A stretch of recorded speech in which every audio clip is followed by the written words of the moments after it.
सभी श्रोतागणों को प्यार भरा नमस्कार। तो दोस्तों, आज फिर से हाजिर हूँ आपके समक्ष कहानी का अगला भाग लेकर। आपने पिछली कहानी में सुना होगा कि रानी अनंगसेना कहती है कि जब राजा भर्तृ ने उसकी मांग जिससे भरी थी वह सिंदूर नहीं, वो उसकी मोहब्बत की जलती चिता की राख थी। तो आइए मोहब्बत की जलती चिता की कहानी सुनते हैं। चांदनी की चादर ओढ़े हुए शरत काल की ये रात सफेद साड़ी से ढके हुए अंग वाली एक सुंदर नारी की तरह दिखाई दे रही थी।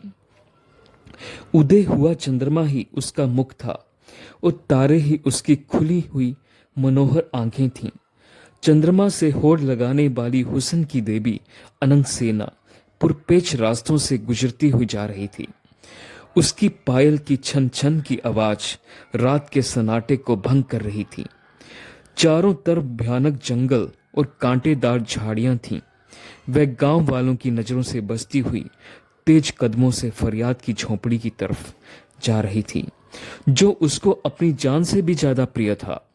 कुछ समय के बाद वह चांद से मुखड़े वाली झोंपड़ी के अंदर दाखिल हुई। फरियाद जमीन पर चटाई बिछाकर लेटा हुआ था। उसने अनंग सेना को अपनी बाहों में भींच लिया और चिराग को बुझा दिया। अनंग सेना बड़ी हैरानी से बोली, अरे बाबा, ये चिराग क्यों बुझा दिया? देखो ना कितना अंधेरा हो गया है। फरियाद ने कहा, इस अंधेरे में जलने के लिए सिर्फ हुस्न की शमा ही काफी है, चिराग की कोई जरूरत नहीं। झोपड़ी के अंधेरे में दोनों की दिल की धड़कन बढ़ती जा रही थी। दोनों एक दूसरे में समा जाना चाहते थे। क्षिप्रा नदी का पानी शोर करता जा रहा था। जंगल के शांत वातावरण को मोरों की आवाज भंग कर रही थी। दो सहेलियों का एक साथ बचपन बीता और फिर जवानी में कदम रखा। दोनों का विवाह हुआ एक ही गांव में। एक ने फरियाद को जन्म दिया और दूसरी ने अनंग सेना को। दोनों साथ साथ खेलते हुए बड़े हुए। बचपन में दोनों की सगाई कर दी गई। फरियाद अभी 12 वर्ष का था कि उसके माँ बाप विधाता के घर में चले गए। अनंत सेना की माँ फरियाद को अपने घर में ले आई। बड़ा हुआ तो सन्यासियों के मठ में हाथियों की देखभाल करने लगा। उसके जैसा घोड़ा सवार कोई न था। वह तो मस्त हाथियों को भी अपने वश में कर लेता था। गांव के सभी लोग उसकी बड़ी इज्जत किया करते थे। कुछ समय के बाद अनंग सेना की माँ भी चल बसी। अब बाप बेटी अकेले ही रहते थे।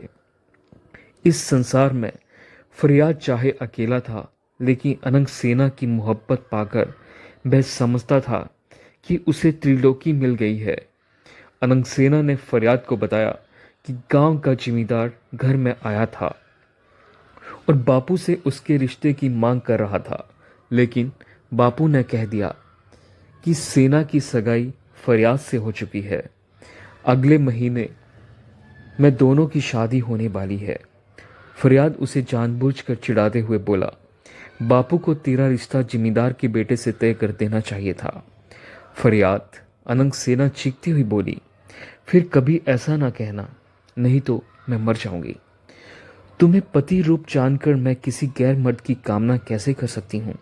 मैं अपने प्राणों को त्याग सकती हूँ, लेकिन तुम्हारे बिना जिंदा रहूं ये बड़ा मुश्किल होगा।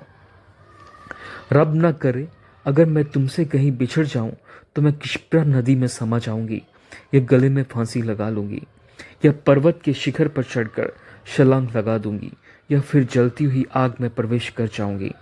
लेकिन तेरे सिवा किसी गैर मर्द को छूना भी मेरे लिए पाप होगा। ये कहती हुई अनंग सेना उसके सीने से लिपटकर सिसकियां भरने लगी। उसकी आंखों में आंसू देखकर तड़प उठा था फरियाद। उसने अपनी महबूबा को बताया कि वह तो यूं ही मजाक कर रहा था। 1 महीने की तो बात है, फिर गांव वालों की नज़रों से छिप छिप कर मिलने से छुटकारा मिल जाएगा। कुछ समय के पश्चात अनंग सेना वापिस लौट गई। वह क्षिप्रा नदी के किनारे पर खड़ा अपनी हमसफर को जाते हुए देखता रहा। आंखों में समाई हुई जाने मन हवा के झोंके बनकर उसकी नींद को उड़ा रही थी। महबूबा की यादों को सीने से लगाए हुए वह फिर चटाई पर लेट गया। शीतल हवा के झोंके ने न जाने कब उसकी आंखों में नींद भरती, वह भयानक सपने देखने लगा। फरियाद खूनी संसार में घूम रहा था। चारों तरफ आग लगी हुई है। संसार की हर चीज खून से लथपथ है। नदियां और दरिया भी खून से भरे हुए दिखाई दे रहे हैं। आसमान पर लाल रंग के बादल छाए हुए हैं। वह गरजते हुए खून की बारिश कर रहे हैं। खून से भरा हुआ समुद्र आग की लपटों जैसे दिखाई दे रहा है। उसमें मछलियां और बहुत से जल जीव तड़प रहे हैं।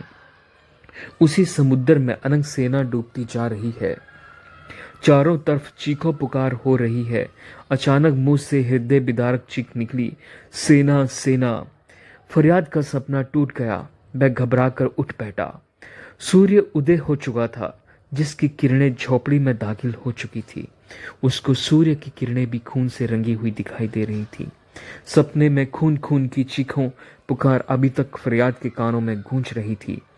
उधर अनंत सेना सूर्य उदय होते हुए कपड़े धोने के लिए किशप्रा नदी के किनारे पहुंच गई। इस नदी को गंगा की तरह पवित्र माना गया है, क्योंकि ये नदी गंगा में जाकर गिरती है। उज्जैन नगर में कुंभ के समय इसी नदी में स्नान करते हैं। क्षिप्रा नदी के दोनों किनारों पर बड़े बड़े वृक्ष फूलों से लदे हुए थे और चारों तरफ से मनोहर खुशबू आ रही थी। फूल और फलों से भरे हुए पेड़ जंगल की सुंदरता को चार चांद लगा रहे थे। फूलों से भरी हुई वृक्षों की डालियों को तेज और शीतल हवा झंझोड़ती हुई जा रही थी। कई तरह के पक्षियों की आवाज शांत वातावरण में गूंज रही थी। जाने बहार अनंत सेना कपड़े धोने में मसरूफ थी। नदी का निर्मल